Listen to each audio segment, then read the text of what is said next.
Кимдир бирөөгө Мадумаров ыңгайсыз, эч нерсени жактырбаган адам. Көпчүлүккө болсо ал чындыктын, адилеттиктин, мыйзамдуулуктун символу. Канча жыл саясатта жүрсө да Акаевден тартып, бардык президенттерге механизм сизге дайым колун көкүрөгүнө алып 4 макул деген кишиден чочулаңыз, Акаев. Ушул кишилерден чочулаңыз.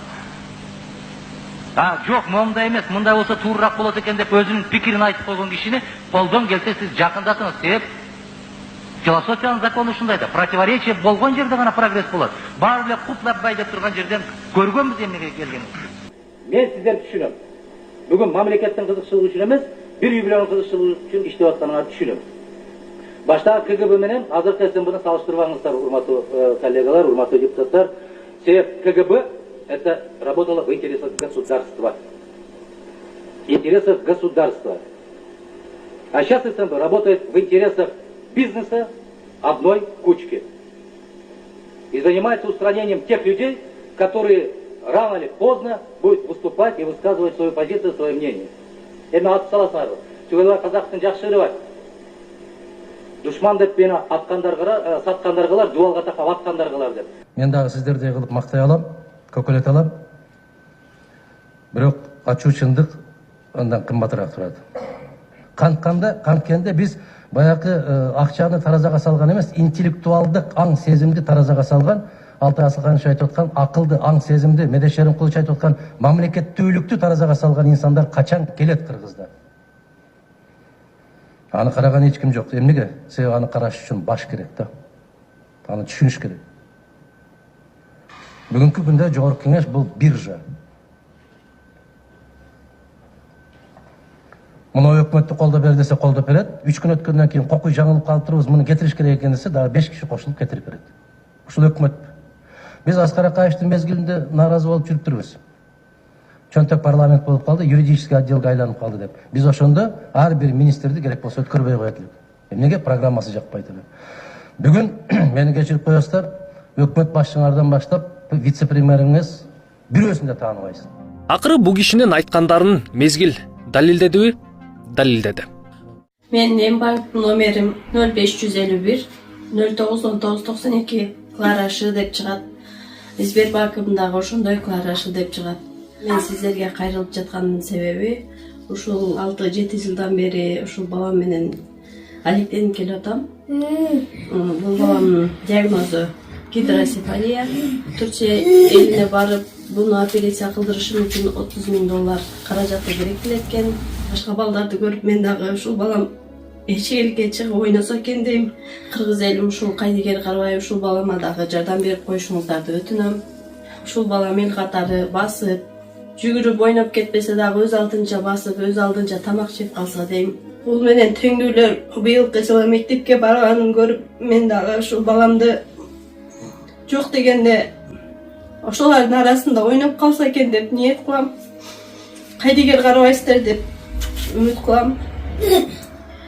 Мен өзүм ушул баламдын тынчтыгын ойлоп квартирада турам. Өзүм жалгыз бой энемин, 2 уулдун апасымын. Сапарга азыр эч нерсем жок. Өзүм жүгүрүп барып, идиш жууп, ара чоруда официанткалык кылып иштеп келем. Ушулардын кемкөсүн кылам.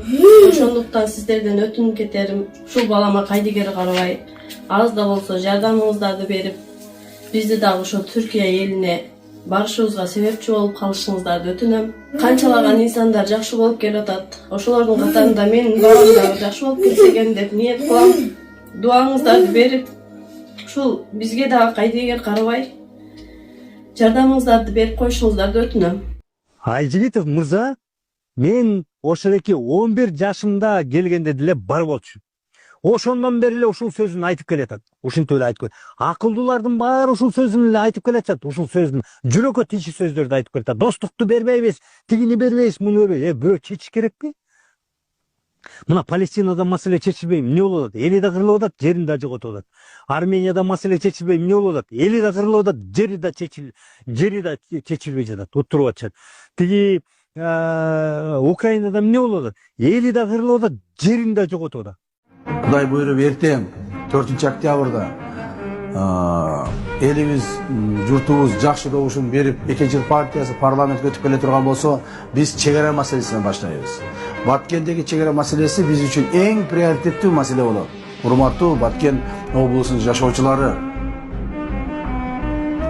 кээде жакшы көрүнөсүң, кээде жаман көрүнөсүң, бирок лидер деген ушундай да. Ошон үчүн менин оюмча ушул Камчыбек Ташиевдин аракети, мээнети чоң болду деген ойдомун. Анткени мурда көп бийлик өкүлдөрү жана ойлонолу, көрөлү деп анан кийинкилер чечсин, ушу мен аман эсен деп өзүмдүн мөөнөтүмө өткөрүп алайын, анан кийинкилер чечсин деп шылтап кийинкилерге келе берген. Бирок ушул генерал Ташиевдин эмгеги көп болду деп ойлойм да. Президент дагы ошол ишке ишенип тапшырды, ал аткарып. Камчыбек Ташиевдин өзү баарын башында туруп, баардык нерселерди карталардан бери керек болсо өзү айткандай жөө басып карап, баардыгын чечкенге аракет кылып чечти. Мен ойлойм, ал өзүнүн патриоттук сезимин эч качан жокко чыгарган эмес, биз дагы билебиз. Менин оюмча ушул Камчыбек Ташиевич чоң эртеп кылып, ошол өзү байма-бай барып, өзүнүн независти менен сүйлөшүп, ошол маселени чечти, буюрса. Комиссия иштеди эки жактан. Өзгөчө Камчыбек Ташиевичтин ролу чоң. Бул жерде аябай маанилүү переговорлор болду. И сегодня наша комиссия, государственная комиссия по реабилитации и наказы официально объявляет тем, что мы полностью по всей протяженности нашей комиссии согласовали.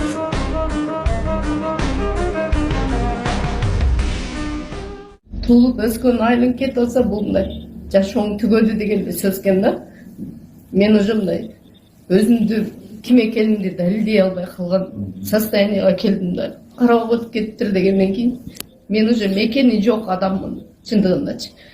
Кыргызстан менин мекеним болгону менен мен туулуп өскөн айылым жок да уже. Кийин барып өзүнүн эмелерге сен каяктансың десе мен уже каяктан экеним жок, мен жер ал жерде биздин ата бабаларыбыз өткөн, Баткен достук негизи эле Баткендин өтө кимдер үчүн кандай, мен үчүн мааниси өтө терең. Баткен үчүн, Кыргызстан үчүн Баткенге чеп болуп турган айыл болчу. Билген кишиге да.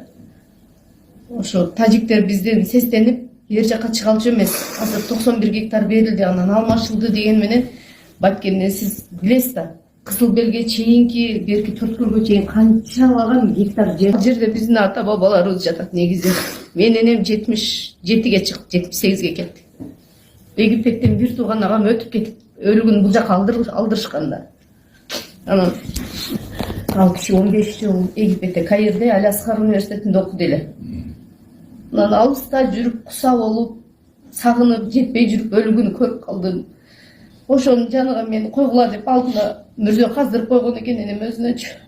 Ошо өтүп кетти деген күнү 3 күн такырындай неме кыла алган жокпуз да. Кетишке ыйлап атты. Мен Карабакта калам дейт да, мен тажик болуп, тажик паспорт берсе да мейли, лишь бы мени баламдын алдына көмсүн. Мен ошол жерде өлүгүм калсын, же болбосо кичине эртерээк эле өлүп калбаптырмын. Ошонун жанына жатсам, оң жагымда Абубакир жатат деп мен санам тынчып, өлүгүм тыныч жатмак. Мен эми кантип жашаймын? Ошо Египетте өлгөн баланы бияка алдырып келип, ушу Баткенде туруп алдыга бара албай каламынбы деп аябай өкүнүп атышат. Бардыгынан дагы жакын арада өлгөн агаларыбыздын эжелери, карындаштары сөөгү чири элек болчу. Эми булар эмне кылат, бул өлүктөрүбүз эмне болот? Биздин айылыбызга чындыгында өтө оор болуп атат да. Эми чындап эле Кыргызстандын келечеги үчүн ушу биздин айылыбыз курмандыкка чалыныш керек болсо, Кыргызстан үчүн бардыгыбыз эле макул дейбиз. Бирок аябай эле жоготуу болуп атат Баткен үчүн.